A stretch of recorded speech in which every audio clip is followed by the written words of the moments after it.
Hey guys, welcome back to our YouTube channel. So today we are going to discuss about a pinch of snuff which is written by मनोहर मालगांवकर। तो आज की इस video में Bihar board कक्षा 12 के लिए अ pinch of snuff, एक चुटकी सूंघनी को, मतलब स्नफ को खैनी वगैरह भी कहा जाता है, तो उसको आज इस वीडियो में हम लोग डिस्कस करेंगे। ओके, तो आप लोग इस चैनल पर बने रहे। क्लास 12th के इंग्लिश के जितने भी चैप्टर हैं 1 by 1 सारे को हम लोग वीडियो के माध्यम से समरी जो है वो प्रस्तुत करने का काम करेंगे। तो चलिए, अ पिंच ऑफ स्नफ जो है वो ऑथर जो है इस कहानी के वो मनोहर मालगांवकर हैं। तो मनोहर मालगांवकर का जन्म 12 जून 1913 ईस्वी को हुआ था और 14 जून 2010 ईस्वी को इनकी मृत्यु हो गई। इनका फेमस कलेक्शन जो था वो distant drum, the princess, a band in Ganga, Bombay beware, he is a novelist, short story writer. तो वो एक उपन्यासकार थे और लघु कथाकार थे। अब चलिए हम सब्सक्राइब करो पहले, हाँ जल्दी करो। मुझे पता है कि आप लोग नहीं करते, वीडियो देखते हो लेकिन सब्सक्राइब नहीं करते। ये लाल कलर का बटन नहीं से दबाओ, जल्दी दबाओ, जल्दी दबाओ, फिर मैं शुरू करूँ। दबा दो, जल्दी दबा दिया, घंटी भी दबा देना। ठीक, लोग समरी को देख लेते हैं दोस्तों। तो समरी कुछ इस प्रकार है कि the heading of this story is a pinch of snuff. तो ये स्टोरी का जो हेडिंग है वो एक चुटकी सूंघनी है, विच इज़ रिटन बाय मनोहर मालगांवकर, जो कि मनोहर मालगांवकर के द्वारा लिखा गया है। तो आपके एग्जामिनेशन में इस प्रकार के समरी आएंगे तो सेम आपको यही लाइन लिखना है, या फिर आप अपने ढंग से भी लिख सकते हैं यहाँ से समझ करके। He was a famous novelist and short story writer. वो एक प्रसिद्ध उपन्यासकार और एक लघु कथाकार थे। His explanation capacity tie up the reader excitement until the end. तो उनकी जो लेखन कला थी, उनकी जो लिखने की तरीके थे, उससे जो पढ़ने वाले पाठक थे वो उनके कहानी के अंत तक उनमें एक्साइटमेंट रहता था कि और क्या होगा कहानी में, और क्या क्लाइमैक्स है, और क्या ट्विस्ट है। मतलब कहानी को ही वो ऐसे प्रस्तुत करते थे। शॉर्ट स्टोरी राइटर जो वो थे वो एकदम नेक्स्ट लेवल के राइटर थे। In this story writer described about Nanu Kaka. तो इस स्टोरी में एक पात्र है नानू काका, उसके बारे में उन्होंने वर्णन किया है। He is a whisper snapper leader. वो एक छुटभैया नेता है। The writer tells his mother to pretend to deny Nanu Kaka. तो लेखक है, लेखक के ही घर पे नानू काका आएंगे। तो लेखक नानू काका से बचने के लिए माँ को बहाना बनाने के लिए कहते हैं कि नानू काका उसे किसी प्रकार बचा जाए कि नानू काका उनके घर नहीं आए, क्योंकि नानू काका जो थे वो छुटभैया किस्म के नेता थे और उनकी जो हरकतें थी वो राइटर को पसंद नहीं थी।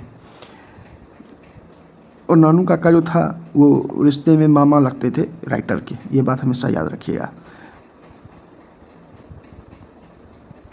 बट शी टेल्स डेट नानू काका must have started travel.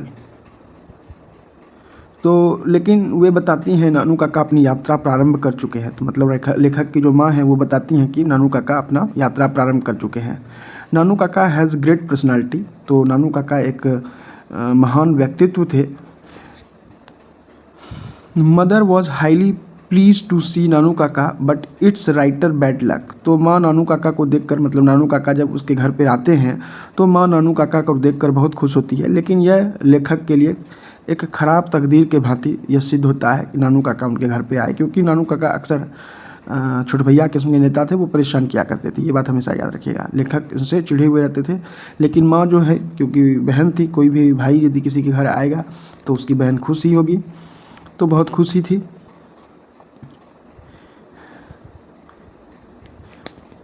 He has to leave his bedroom. तो उन्हें अपना जो बेडरूम है तो उनको छोड़ना पड़ता है, मतलब जब भी नानू काका आते हैं तो। Nanu Kaka goes to meet the minister. Nanu Kaka एक मंत्री से मिलने जाते हैं, but he doesn't get success. लेकिन वो मिल नहीं पाते हैं, वो सफल नहीं होते हैं उनसे मिलने में, और साथ ही साथ ही फील इंसल्टेड। तो उनको बेइज्जती महसूस होती है कि वो मिनिस्टर से मिलने गए लेकिन मिनिस्टर से मिल नहीं पाए। He tells that he will manage all problems. लेकिन वो कहते हैं कि वो इस समस्या का समाधान कर लेंगे। Nanu Kaka open his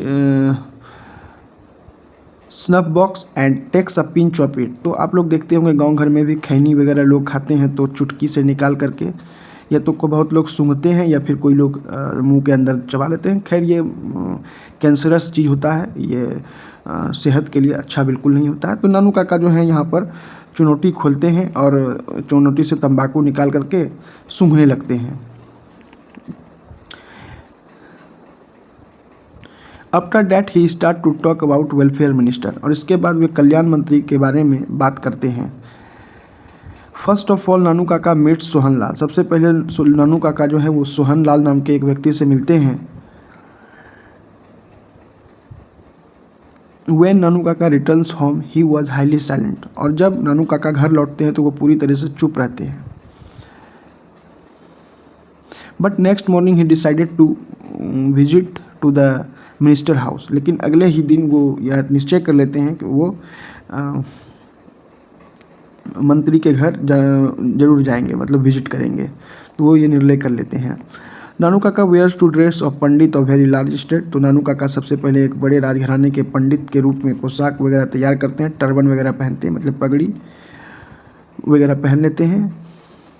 he says he was no wish to disturb the minister, और वे कहते हैं कि उन्हें मंत्री को बाधा पहुंचाने की कोई इच्छा नहीं है। जब when the minister secretary asked his purpose of coming to minister house, जब